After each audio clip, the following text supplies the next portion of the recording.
আসসালামু আলাইকুম। এই মুহূর্তে আমি অবস্থান করছি একটা ক্ষীরার টালে। দেখেন তারা কি পরিমাণে পরিশ্রম করে। তো আসলে বর্তমান যে সিচুয়েশন, কৃষক কিন্তু তার প্রাপ্য মজুরিটা পাচ্ছে না। তো আমি যদি একটু কথা বলি, আচ্ছা আপনাদের এই যে ক্ষীরাটা ইয়া করছেন তাই না, আজকে যে উঠাচ্ছেন, হ্যাঁ। এ পর্যন্ত কি আপনি যে টাকা খরচ করছেন এখানে চালানটা উঠছে? না, চালানি ওঠে নাই। তো আমি তো দেখতেছি অনেক দিন যাবত আপনারা এখান থেকে ক্ষীরে উঠাচ্ছেন, এখন পর্যন্ত চালান উঠলো না। নলর নেই। খরচ হয়েছে কত টাকা? 50,000 50,000 টাকা খরচ করে ফেলছেন। হাজার ধরতে উঠছে। 1010 উঠছে এ পর্যন্ত। তো দেড় দুই মাস তো হয়ে গেছে বোধ হয়।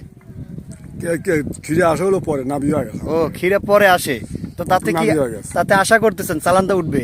চালান উঠবি এখন আল্লাহ পাখি দিচ্ছে। আর ওই যে পাটের দাম হলো বোনাস নাকি? পাটির দাম না। এই যে 4-5টা পাট, এই যে 4-5টা, এগুলো তো সবাই অন্য বাড়িতে কাজ করলে টাকা পাইতেন আপনারা, তাই না?